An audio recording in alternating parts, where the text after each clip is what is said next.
Guys, welcome back to my channel. आज की इस वीडियो में मैं आपके साथ शेयर करने वाली हूँ nursing care plan on typhoid fever. Basically medical surgical का नहीं है, ये है चाइल्ड हेल्थ नर्सिंग का, जिसको हम पेडियाट्रिक्स भी बोलते हैं, जो बीएससी नर्सिंग 3rd ईयर और जीएनएम 2nd ईयर में होता है। चाइल्ड हेल्थ नर्सिंग का जो फॉर्मेट होता है वो मेडिकल सर्जिकल से थोड़ा अलग होता है। इसमें जो हमें इम्यूनाइजेशन हिस्ट्री और मैटरनल हिस्ट्री और जो बेबी होता है उसकी हमें पूरा बर्थ से लेकर जिस एज तक का बेबी है उसकी पूरी इम्यूनाइजेशन हिस्ट्री यहाँ पे इंक्लूड करनी होती है। और जो मेडिकल सर्जिकल का फॉर्मेट होता है वो अलग होता है, उसकी भी सारी वीडियोस मैंने आपके साथ शेयर की है। तो इसमें सबसे पहले आता है स्टूडेंट प्रोफाइल, जिसमें नेम ऑफ द स्टूडेंट आएगा, class basically BSc nursing 3rd year और 2nd ईयर, केयर कब स्टार्ट किया, कब एंड किया और आपने जो केस लिया है वो कहाँ से लिया है।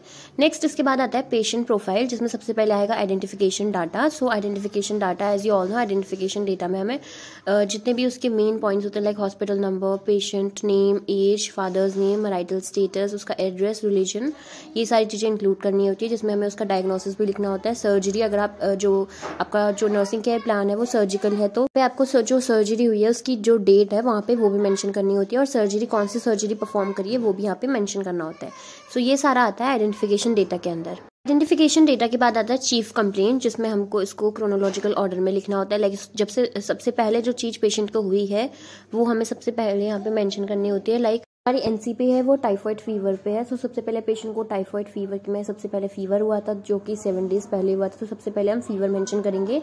नेक्स्ट हम लिखेंगे headache, nausea 4 days, abdominal pain since 4 days.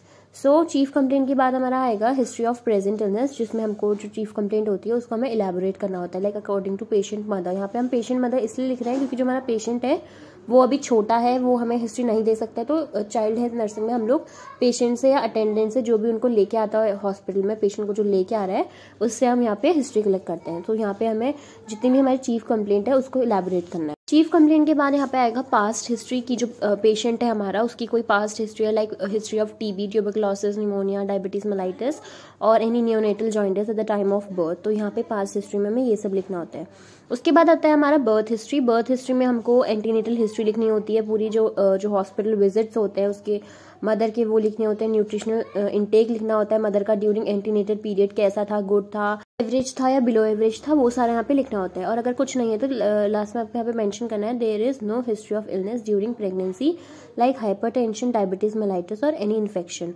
कोई ड्रग हिस्ट्री है पेशेंट की मदर की स्पेशली, वो यहाँ पे हमें लिखनी है।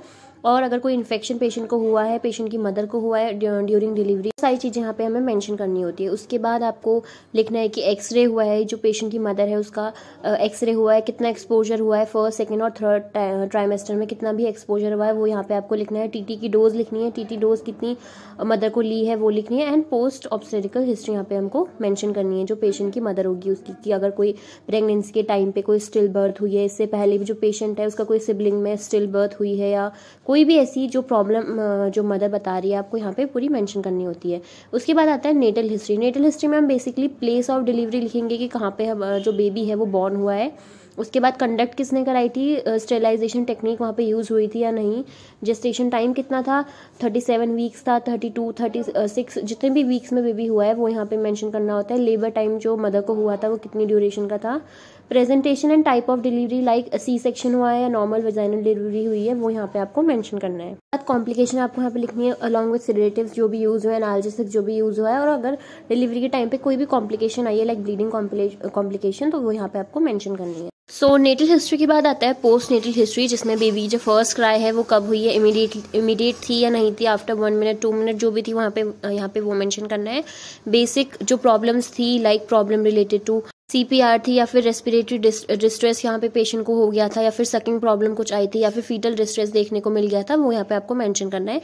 बर्थ वेट आपको लिखना है कि जब बेबी बॉर्न हुआ था उसका वेट कितना था। और कोई भी अगर हिस्ट्री है नियोनेटल जॉइंटिस की, जॉइंटिस अगर अपीयर हुआ है और उसमें कोई भी थेरेपी ली है लाइक फोटोथेरेपी अगर पेशेंट को दी है तो यहाँ पे पोस्ट नेटल हिस्ट्री में आपको यहाँ पे मेंशन करना है। उसके बाद आता है फीडिंग हिस्ट्री। फीडिंग हिस्ट्री में आपको ऑनसेट लिखना है, कौन सी टाइप की फीड दी है वो यहाँ पे मेंशन करना है। सप्लीमेंट्स, अगर कोई फीडिंग के अलावा भी कोई सप्लीमेंट्स दिए हैं वो भी लिखना है।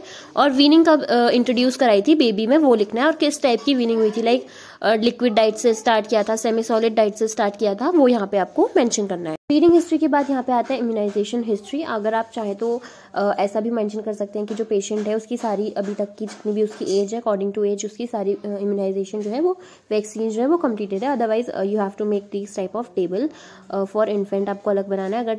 अगर आपका जो बेबी है वो इन्फेंट की कैटेगरी में नहीं है, 1 ईयर से ज़्यादा है, तो फॉर चिल्ड्रन आपको अलग यहाँ पे मेंशन करना है। और उसके बाद आपको यहाँ पे जो मदर है फॉर प्रेग्नेंट वुमेन, उसका भी आपको अलग इम्यूनाइजेशन ऐसे टेबल फॉर्म करना है। सबसे पहले आप प्रेग्नेंट वुमेन का लिखेंगे, देन इन्फेंट का, और उसके बाद चिल्ड्रन का। इसमें आपको सारी चीज़ें मेंशन करनी है, कब दी गई थी, उसकी क्या डोज वहाँ पे प्रेफर करी थी, क्या रूट था एंड क्या उसकी साइट थी। तो इस तरीके से आपका वहाँ पे इम्यूनाइजेशन चार्ट बनेगा। इम्यूनाइजेशन चार्ट के बाद आता है डेवलपमेंटल हिस्ट्री। इसमें डेवलपमेंटल जो माइलस्टोन्स होते हैं बेबी के, like smiling, neck holding, sitting, crawling, standing, walking, bladder and bowel control, वो यहाँ पे आपको लिखने हैं। उसके बाद नॉर्मल कब अचीव होते हैं और जो आपका पेशेंट है उसने कब अचीव किए हैं वो यहाँ पे लिखने हैं।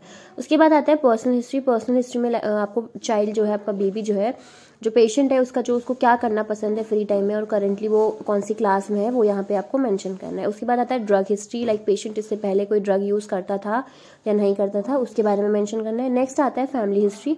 फैमिली हिस्ट्री में आपको लिखना है कि कितने सिबलिंग्स हैं, कितने उसके ग्रैंड पेरेंट्स के संग जो बेबी है वो रहता है नहीं रहता है, कैसी उसकी फैमिली है, जॉइंट फैमिली है, न्यूक्लियर फैमिली है, यहाँ पे आपको वो मेंशन करना है। उसके बाद आप फैमिली टेबल बनाएंगे जिसमें आपको पूरा फैमिली मेंबर्स के नेम लिखने होते हैं, relation, education, occupation and family का स्टेटस लिखना होता है, हेल्थ स्टेटस। उससे पहले आप यहाँ पे फैमिली ट्री ड्रॉ करेंगे जो कि मिनिमम 3 जनरेशन की होनी चाहिए। इसमें आपको जो पेशेंट होता है, जो चाइल्ड है, उसके ग्रैंड पेरेंट्स भी आपको यहाँ पे इंक्लूड करने हैं, और अगर उनकी डेथ भी हो चुकी है still you have to include that also, because आपको 3 जनरेशन बनाने हैं।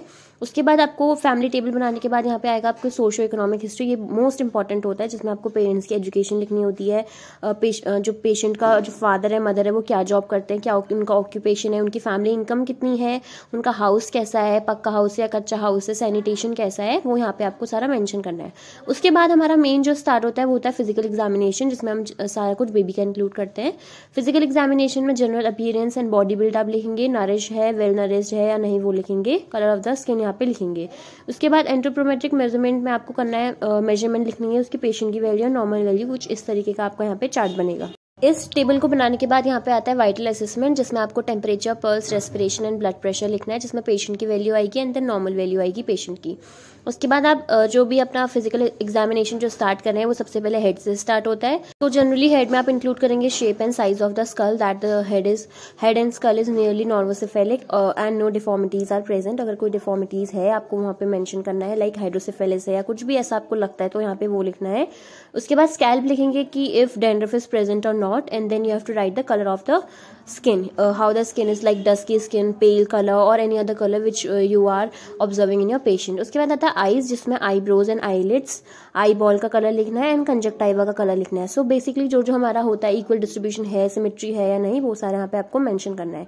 हेड एंड आईज के बाद आता है हमारा ईयर में आपको एक्सटर्नल ईयर के बारे में लिखना है, एक्सटर्नल ईयर में सिमेट्रिकल है या नहीं, सिमेट्री है या नहीं, या फिर कोई हियरिंग प्रॉब्लम है पेशेंट को, कोई हियरिंग एड पेशेंट लेता है, वो यहाँ पे आपको लिखना है। उसके बाद आता है सेम एज इट इज हमें करना है नोज के लिए भी कोई डिफॉर्मिटी है या नहीं, या फिर नॉस्ट्रिल्स अगर कोई इन्फ्लेमेशन प्रेजेंट है नॉस्ट्रिल्स में, या फिर नॉर्मल नहीं है उनमें कोई डेविएटेड नेजल सेप्टम अगर हम देख रहे हैं तो वो यहाँ आपको मेंशन करना है। उसके बाद आता है mouth and pharynx. Mouth and pharynx में भी नंबर ऑफ टीथ, टंग के बारे में आपको, थ्रोट एंड फेरिंग्स के बारे में लिखना है। उसके बाद आता है नेक में thyroid gland, range of motion, ये सारी चीजें आप इंक्लूड करेंगे। उसके बाद हमारा सिस्टमिक एग्जामिनेशन स्टार्ट होता है, जिसमें सबसे पहले आएगा रेस्पिरेटरी सिस्टम। रेस्पिरेटरी सिस्टम में आप इंस्पेक्ट करेंगे दोनों लंग्स को, पैल्पेट करेंगे, no abnormalities present, no tenderness and masses लिखेंगे अगर आपको पैल्पेशन में कुछ नहीं मिलता है। परकशन करेंगे, रेजोनेंट साउंड प्रेजेंट है या कौन सी साउंड प्रेजेंट है आप वो यहाँ पे लिखेंगे एंड अस्कल्टेट करेंगे। Same goes for cardiovascular system, GI system, urinary system, endocrine system, integumentary system, musculoskeletal system and neurological system. So neurological system में आपको कुछ बेसिक चीजें इंक्लूड करनी होती हैं, जिसमें से इंपॉर्टेंट है लेवल ऑफ कॉन्शियसनेस, उसकी मेमोरी कैसी है, कॉन्शियस है या नहीं पेशेंट, उसकी मेमोरी, रिसेंट मेमोरी कैसी है, उसकी जो प्रीवियस मेमोरी कैसी है, रिमोट मेमोरी कैसी है, वो यहाँ पे आपको चेक करना है। उसके बाद मेमोरी के बाद आता है orientation, patient time place and जो भी उसका एनवायरनमेंट है उससे ओरिएंटेड है या नहीं, उसकी इंसाइट और जजमेंटल कैटेगरी कैसी है, उसका क्राइटेरिया कैसा है वो यहाँ पे लिखना है, जनरल इंटेलिजेंस लिखना है, then speech and then behaviour. So ये था हमारा न्यूरोलॉजिकल एग्जामिनेशन में। उसके बाद आता है cranial nerves. If all cranial nerves are functionable then you have to write all nerves are functionable. अगर किसी में कुछ डिफेक्ट है तो आप यहाँ पे वो मेंशन कर सकते हैं, और इफ़ यू वांट सारी आप अलग अलग करके उसमें लिख सकते हैं। सो ये था क्रेनियल नर्व्स। उसके बाद आता है साइन ऑफ मेनिंजियल इरिटेशन। अगर आपका patient as you all know tuberculosis का है या फिर मेनिंजाइटिस का है, मेनिंजाइटिस में बेसिकली हमें क्या देखने को मिलता है, हमें साइन ब्रुजेस की साइन, कर्निंग साइन देखने को मिलता है। तो आपको यहाँ पे वो दोनों साइंस के बारे में लिखना है कि कर्निंग साइन प्रेजेंट है या नहीं। अगर नहीं प्रेजेंट है तो नो साइंस, जो साइन ऑफ मेनिंजियल इरिटेशन है वो यहाँ पे आप एब्सेंट लिखेंगे। बात आता है गेट। गेट बेसिकली होता है वॉकिंग स्टाइल, जो पेशेंट है वो कैसे यहाँ पे वॉक कर रहा है। अगर नॉर्मल है तो नॉर्मल लिखेंगे, और अगर कोई भी डिफॉर्मिटी आपको लग रही है पेशेंट के वॉकिंग स्ट्रक्चर में, यूजुअली टाइफाइड फीवर का अगर हम केस ले रहे हैं तो उसमें पेशेंट जो होगा वो अगर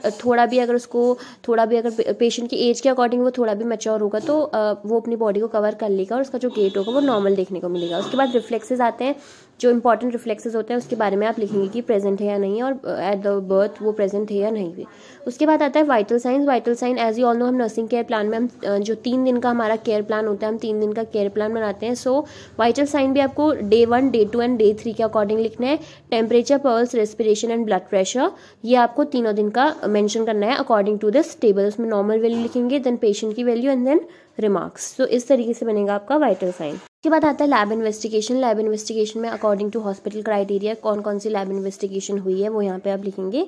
उसके बाद मेडिकल मैनेजमेंट में लाइक पैरासीटामोल देंगे हम, इंजेक्शन पेंटॉफ, टैबलेट डाइक्लोफेनेक देंगे, एमॉक्सिसिलिन देंगे, या जो भी एंटीबायोटिक्स वहाँ पे यूज हुई है वो लिखेंगे। इनपुट आउटपुट चार्ट भी आपको मिनिमम 3 डेज का बनाना होता है, क्योंकि आप 3 डेज की केयर प्लान दे रहे हैं। सो 3 दिन का जो आपको इनपुट आउटपुट होगा वो वहाँ पे आप लिखेंगे। उसके बाद आता है न्यूट्रिशनल मैनेजमेंट। न्यूट्रिशनल मैनेजमेंट बहुत ज़्यादा इंपॉर्टेंट है यहाँ पे, क्योंकि आप जो पेशेंट होता है उसको क्या क्या न्यूट्रिशनल मैनेजमेंट दे रहे हैं। Avoid spicy food, avoid coffee, drink plenty of water. So ये जो बेसिक जो न्यूट्रिशनल मैनेजमेंट है हम यहाँ पे वो मेंशन करेंगे। उसके बाद आता है नर्सिंग मैनेजमेंट, जो कि मोस्ट इंपॉर्टेंट है हमारे केयर प्लान का। उसमें सबसे पहले आएगा नर्सिंग असेसमेंट। उसमें हम सबसे पहले रेस्पिरेटरी सिस्टम का असेसमेंट करेंगे, देन CNS का, एंड देन यूरिनरी सिस्टम का, एंड देन रिप्रोडक्टिव सिस्टम का। You want you can include other systems too. So उसके बाद आता है नीड्स एंड प्रॉब्लम। पेशेंट की नीड्स क्या थी और उसकी मेजर प्रॉब्लम क्या थी। लाइक पेशेंट की नीड्स थी टेम्परेचर रिड्यूस की, पेन रिलीफ की, and proper nutrition and normal fluids की। सो ये पेशेंट की नीड्स थी, और उसकी जो बेसिक प्रॉब्लम है हम यहाँ पे नेक्स्ट साइड हम उसकी प्रॉब्लम्स लिखेंगे। उसके बाद था जो मेन इंपॉर्टेंट आता है हमारे नर्सिंग केयर प्लान का, वो आता है नर्सिंग डायग्नोसिस। सबसे पहले इसमें as you all know patient को फीवर है, तो सबसे पहले हम बनाएंगे increase body temperature related to disease condition as evidence by taking temperature that was 104 degree Fahrenheit. उसके बाद आएगा acute pain related to inflammation of small intestine as evidence by patient verbal report. Imbalance nutrition less than body requirement related to less intake of food, deficient food fluid volume, and then knowledge deficient. तो जो last होती है आप उसमें कोई भी knowledge deficient बना सकते हैं या एंजाइटी भी बना सकते हैं। उसके बाद आपको इंपॉर्टेंट 3 जो इसमें से 5 डायग्नोसिस आपको मिनिमम यहाँ पे लिखनी होंगी। उसके बाद इनमें से किन्हीं भी 3 जो डायग्नोसिस है उसका नर्सिंग केयर प्लान बनाना होगा। सो सबसे पहले यहाँ पे इंक्रीज बॉडी टेम्परेचर का ही बनेगा। इसमें आप क्या क्या प्लानिंग करेंगे, रेशन करेंगे, इंप्लीमेंटेशन करेंगे, आप इस तरीके से बनाएंगे। If you want you can take the screenshot also. उसके बाद बनेगा यहाँ पे पेन का, pain related to inflammation of small intestine as evidence by patient verbal report. इसमें भी आप क्या क्या प्लानिंग कर रहे हैं, पोजीशन देंगे उसको, काम एनवायरनमेंट प्रोवाइड करेंगे, ये सब यहाँ पे आप लिखेंगे। इसके बाद आता है imbalance nutrition less than body requirement related to less intake of food as evidence by patient weight loss. तो इसमें भी क्या क्या प्लान करेंगे, क्या क्या रेशन और कैसे आप उसको इंप्लीमेंट करेंगे। उसके बाद आएगा हेल्थ एजुकेशन। अब जब पेशेंट का डिस्चार्ज होता है आप उसको क्या क्या हेल्थ एजुकेशन दे रहे हैं, like wash hand before and after eating food, wash hands, proper hand hygiene के बारे में आप उनको बताएंगे। जो भी पेशेंट होगा, पेशेंट के जो पेरेंट्स होंगे उसके आप बताएंगे। उसके बाद typhoid vaccination is recommended at least 1 week prior to the travel of highly endemic areas. अगर आप कोई ऐसे एरिया में जा रहे हैं जहाँ पे टाइफाइड है वो ज़्यादा बहुत मेजर तरीके से फैला हुआ है, तो वहाँ पे आप टाइफाइड की वैक्सीन मतलब जाने से पहले 1 वीक प्रायर आप 1 हफ्ते पहले टाइफाइड की वैक्सीन लगाएंगे बच्चे को। तो जो बेसिक हेल्थ एजुकेशन होती है आपको यहाँ पे बेसिकली वही देनी है। उसके बाद लास्ट में आता है हमारा पूरी नर्सिंग केयर प्लान जब हमारी खत्म हो जाती है उसके बाद आता है बिब्लियोग्राफी। इसमें आपको मिनिमम 3 बिब्लियोग्राफी लिखनी होती है according to Vancouver style. Guys that is it for today's video. आज की इस वीडियो में मैंने आपके संग पूरा चाइल्ड हेल्थ नर्सिंग का फॉर्मेट शेयर किया है कि कैसे आपको पूरी नर्सिंग केयर प्लान बनाना है। चाइल्ड हेल्थ नर्सिंग का फॉर्मेट होता है वो मेडिकल सर्जिकल से थोड़ा बड़ा होता है, थोड़ा लेंदी होता है, सो इसलिए ये वीडियो बहुत ज़्यादा बड़ी हो चुकी है, ऑलमोस्ट 15 मिनट्स की हो चुकी है। बट जो फॉर्मेट है ये पूरा एग्जैक्ट फॉर्मेट ऐसे ही बनता है, इसमें कोई भी चीज़ मैंने यहाँ पे स्किप नहीं करी है, सारी जो इन्फॉर्मेशन है वो इतनी ही होती है और आपको इसी तरीके से चाइल्ड हेल्थ नर्सिंग का नर्सिंग केयर प्लान बनाना होता है। So if you like this video then like share and subscribe to my channel. Thanks for watching.